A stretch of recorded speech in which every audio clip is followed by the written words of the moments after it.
What's up, everybody? What's up? Good evening. Hello. Thank you for joining. My name is AC, and you are here on the Hope for Us Network Twitch channel. This is a sign of the times. This is the show. Hello. How's it going? It's a show about, music and happenings and things and mental health and music and things that make you happy, like music and things and stuff. So hello, thank you for joining me on this Friday. Hope you're safe and warm wherever you are. I'm here in Chicago and it's finally above zero. I think it's like 17 or 20 degrees right now, so that's pretty cool. So yeah, I hope everybody's good, safe, and warm. Hope everybody had a good New Year, a good holiday, and all that good stuff. It's 2024. We're back. It's awesome. I don't know. Feeling pretty good. Got my H2O jersey on. I don't know. Just chilling. It's Friday. Real quick, I want to give a shout out to my good friends Aaron D and Mike V.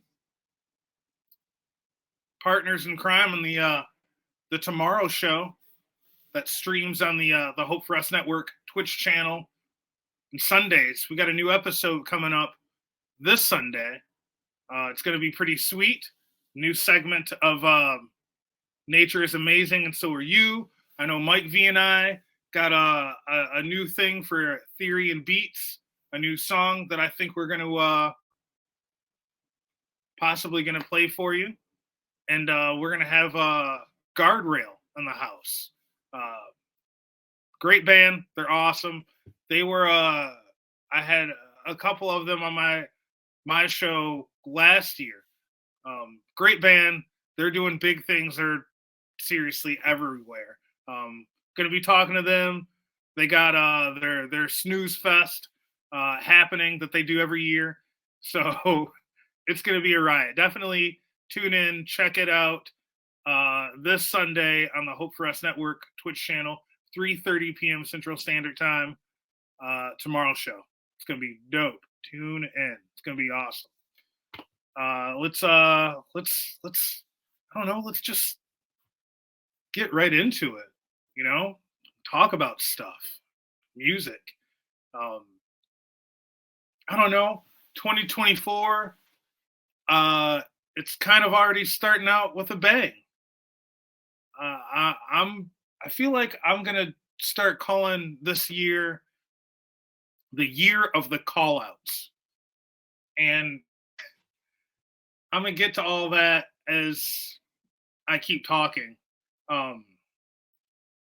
The first thing that just recently happened, well, not really the first, but one thing that just recently happened was Yazine Bey, also known as Mos Def. Great lyricist, great hip hop artist, great musician, great actor, just great everything. He recently did an interview where somebody asked him if he thought Drake was hip hop or something like that. And, my dude said how he felt. And he was like, no. He's like, I think Drake is pop. That's fair. You know, and from there, it's just been um, now I feel like there's Drake has responded and said something. I know a lot of what's the term? The is it millennials? What are the people that are younger than me? Whatever they I don't know. Um, but younger people are like, who is this Yazine Bey or who is this guy? He doesn't know, and it's like you guys don't know who this guy is. It's just funny to see how this will go. Um, I mean, Yazin Bey, Mos Def, he's been around for quite some time. We'll say decades. Uh, I mean, came out with Talib Kweli. You know, they had Black Star, like huge underground hip hop group back in the day.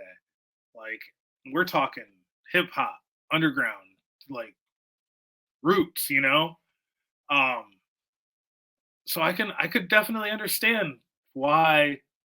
You know, let me put it this way. Um, for y'all that live in Chicago, right? There's a station called 1043 Jams. You'll never hear a Mos Def song on that station. You'll never hear a Black Star track on that station. You'll never hear a Yazin Bey track on that station. I'm not saying 1043 Jams isn't hip hop. It is. It's throwbacks, and it's one of my favorite stations, right? But like, Mos Def is hip hop. You're not gonna hear him on that station. You're not gonna hear Mos Def in a lot of these like top 40 or whatever urban radio stations or whatever. You might hear him on some college radio, maybe. That's just me. I don't know. That's just me. Don't send people after me. I'm it's just what I see. It's just what I see. Um, but I think it's going to be really interesting, you know, because you know, in this world of musicians and whatnot, everybody's friends with everybody to a certain extent. You know what I'm saying? So, for example, uh, one of the only songs that I know by Drake. I mean, if I heard a song and somebody was like, "That's Drake," I'd be like, "Oh, really? Okay." But Drake's got a song with Kanye, uh, Lil Wayne's on that track. Um, Eminem is on that track. It's called Forever, right? So right there, Kanye, Lil Wayne, Eminem.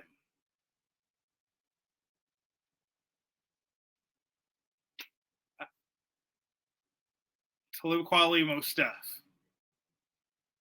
Like Kanye has done tracks for Talib Kweli, Mos Def. You know what I'm saying? Like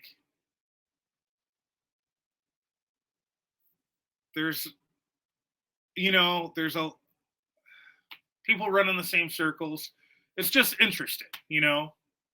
Um, I would like to see, you know, how this turns out. It'd be interesting to see if Drake and Yazin Bey do like a versus. Let them battle it out. That's real hip hop right there. Get on the mic and battle it out, Drake. Let's go. That would be dope. You know, if that happens, somebody give me a cut of that because I don't think nobody's brought that up yet. So anybody's hearing that, you know, holler at your boy. Let me get like, I'll be happy with 7, 8%. I don't know, but that would be interesting to see that go down. And I don't know. Y'all can come up with your own opinions about it. I just think it's interesting. Um, Somebody that's actually been in the game just saying how they feel, and I don't know, whatever. Which brings me to my next subject. Like I said, I feel like, 2024 starting out with the year with the bang, I'm calling it the year of the call out. We had the biggest call out that just happened a couple of weeks ago. So, uh, one of my favorite comedians uh, goes by the name of Cat Williams. Uh, just just recently stirred the pot, if you will, with his most recent appearance on Club Shay Shay podcast. Shannon Sharp, just retired football player from back in the day, dope. He's got this podcast. He has guests on this and that and the other. Well, he had Cat Williams on not too long ago, a couple weeks ago. And it was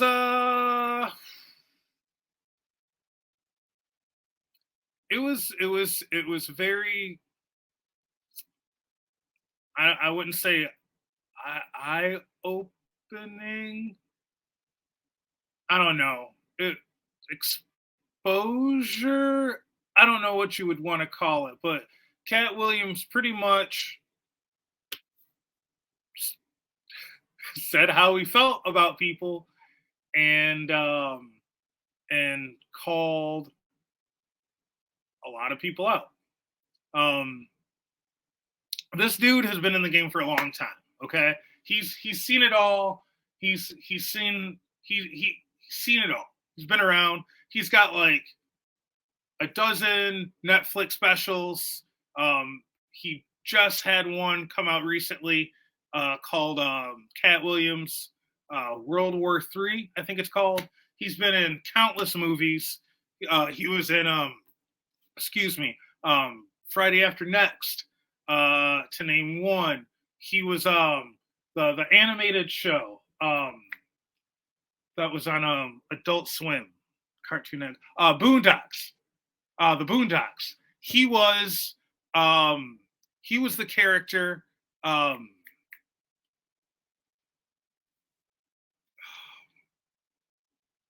pimp named Slipback. A pimp named Slickback. That was his character. He was the voice for that. He did that. He was in Atlanta, the Glovers TV show. He was in Atlanta.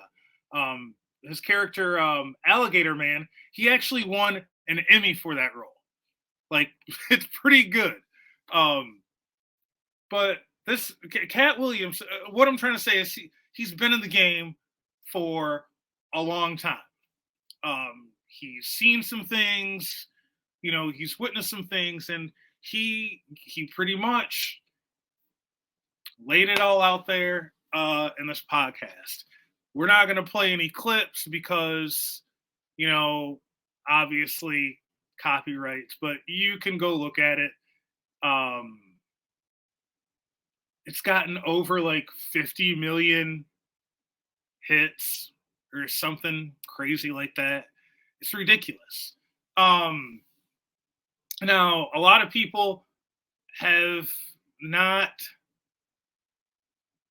heard about this, or maybe they heard about it and they're like, who's this Cat Williams guy, or what's the big deal, or who can, whatever. The reason why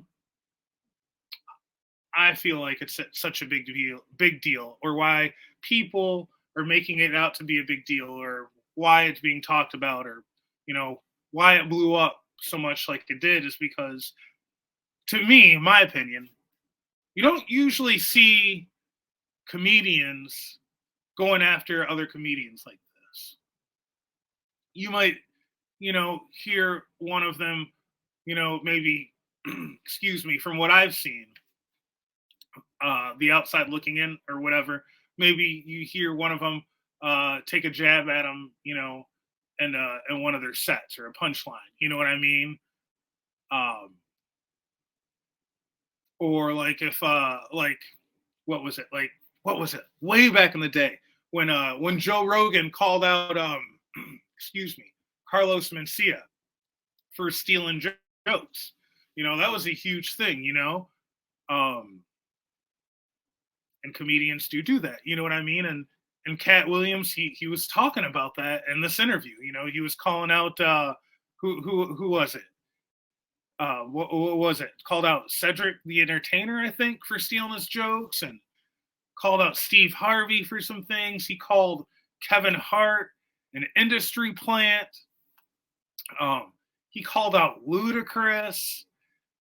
He started talking about the whole Illuminati thing, like this and that and the other.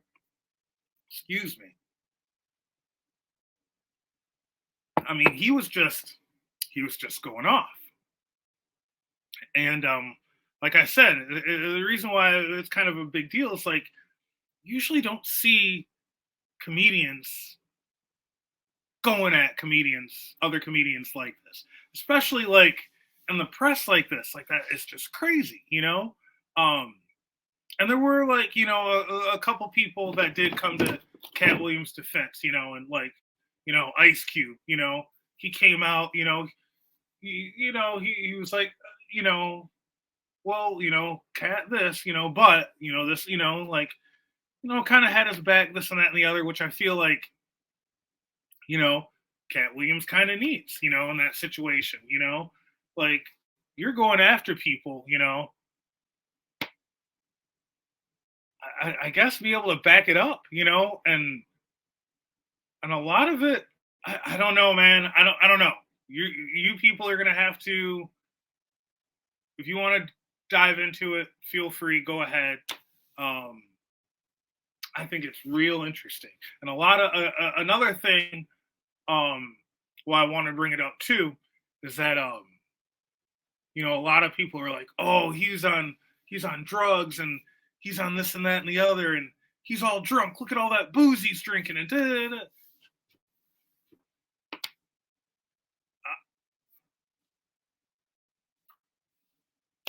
I don't know. I don't know. I wasn't there. I don't know how many drinks he had before they started rolling. He could have not have had anything. That could have been his first drink that you've seen right there in that shot. I don't know. He blatantly, he confesses and says that he smokes weed and cigarettes. That's definitely not a crime. It's legal, especially the weed, depending on what state you're in,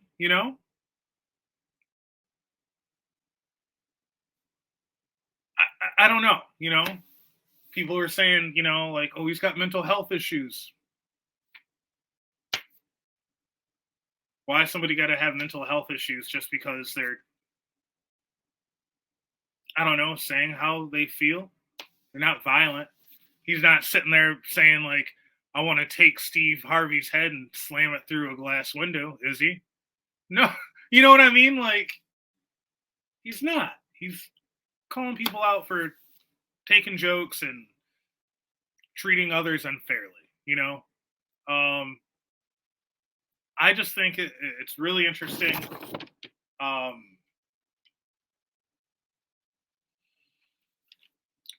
I'm curious to see where this all goes, to be honest.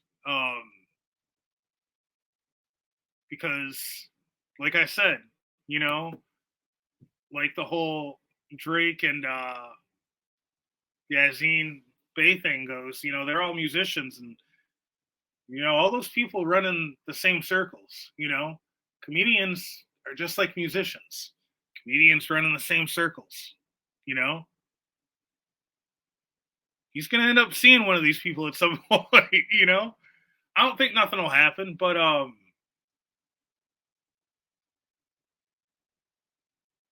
don't know. It's just I find it very, very interesting. That he would just come out and just call people out, you know? Like I was talking to Scott about this earlier, our producer for this show. Shout out to Scott, who makes us all look awesome. Um, and you know, and it's just,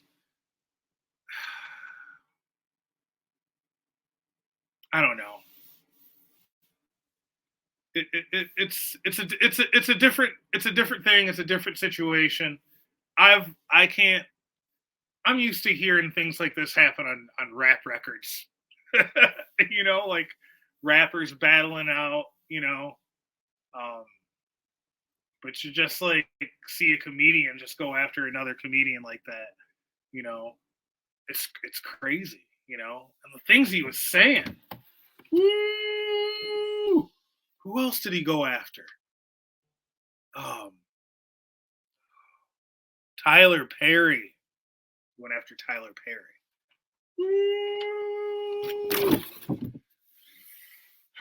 It was crazy, y'all. It was crazy.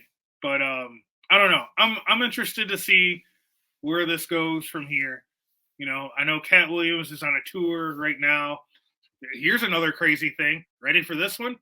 Plot twist.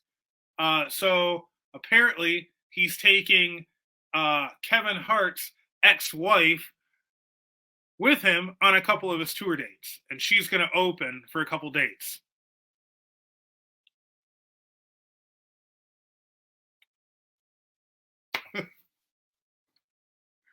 I don't know.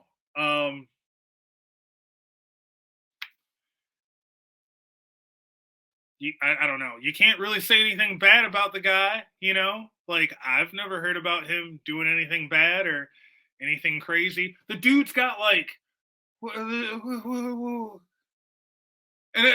he's got like what, 7 kids or something? Like 7 or 10 kids. And like, I think like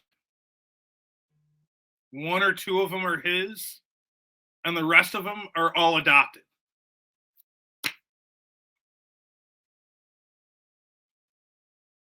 I mean, you don't just, you know, you're okay. You know what I'm saying? Like,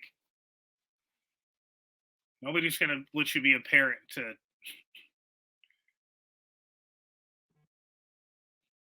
8 kids if you're messed up on drugs. You know what I'm saying? Like, obviously, he's okay. I don't know. That's just me. It's interesting. You guys can go take a look at it, you know, for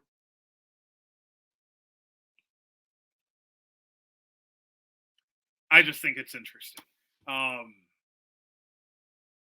but yeah, Cat Williams starting 2024 off with a bang.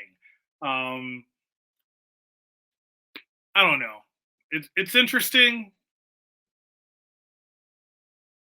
I'm gonna leave it at that, and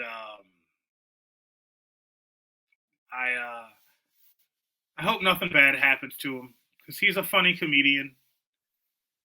Um, hopefully, you know, these other comedians um, can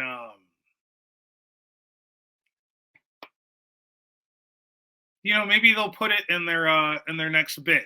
And I just thought of something. So, and Scott, if you can work your magic, please like look up on YouTube or something.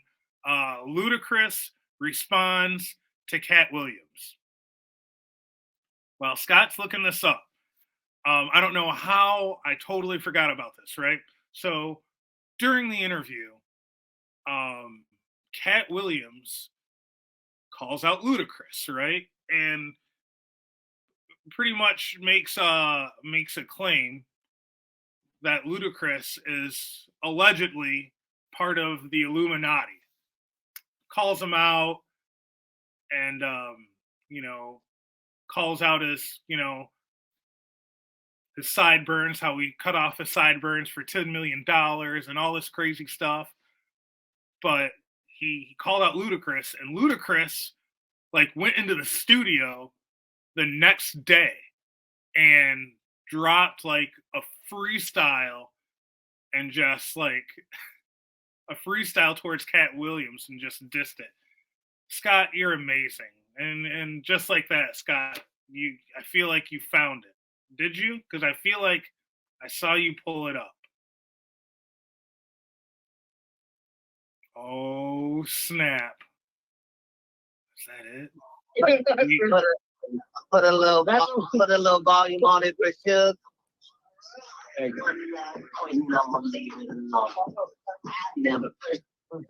Yeah, one time for stop. Did not come this far.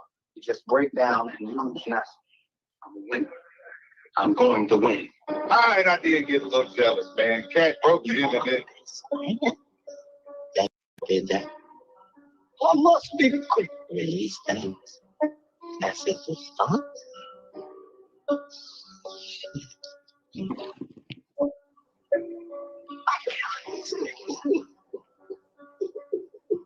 Yeah.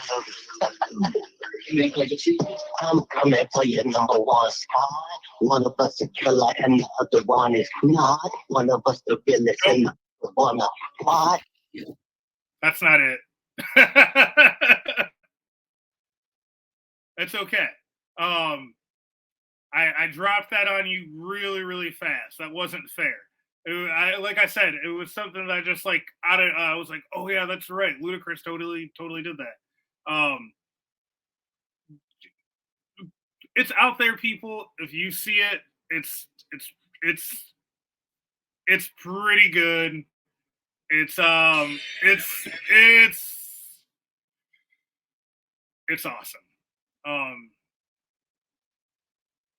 But yeah, that's 2024 with a start. We'll see what happens.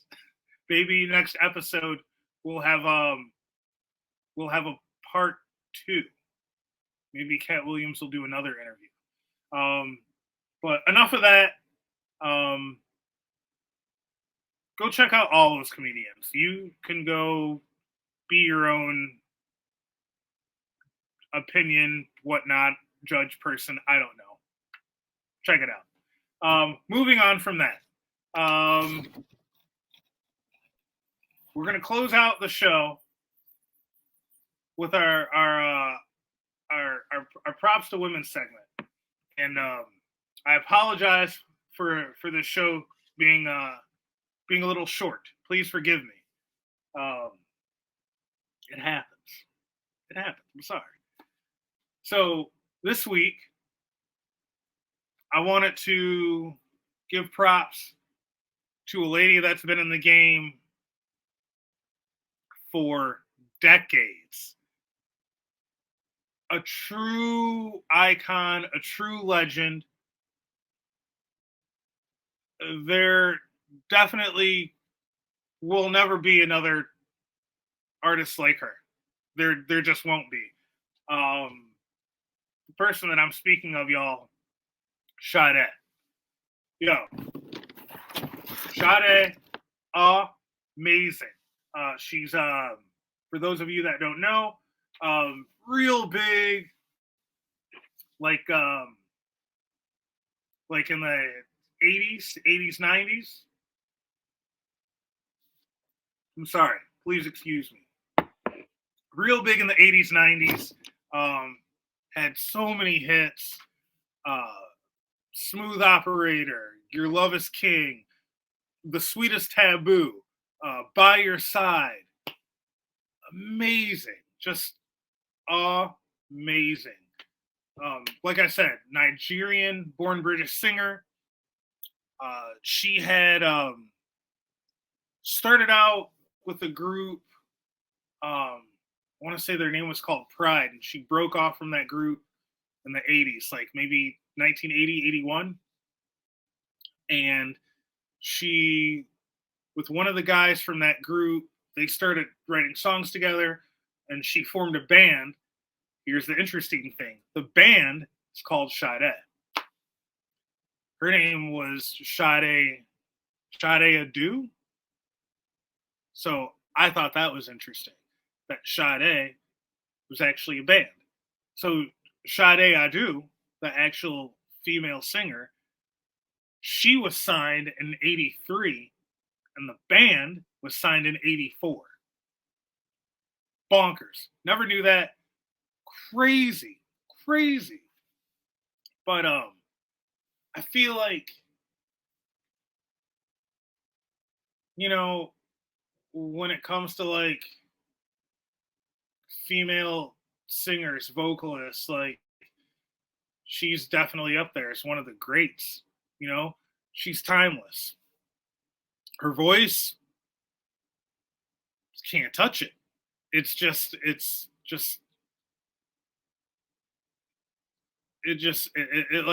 grabs you, like straight up. Like that's the only way that I can really describe her music and her voice, is it just grabs you. It's just different. There's nothing like it. She's like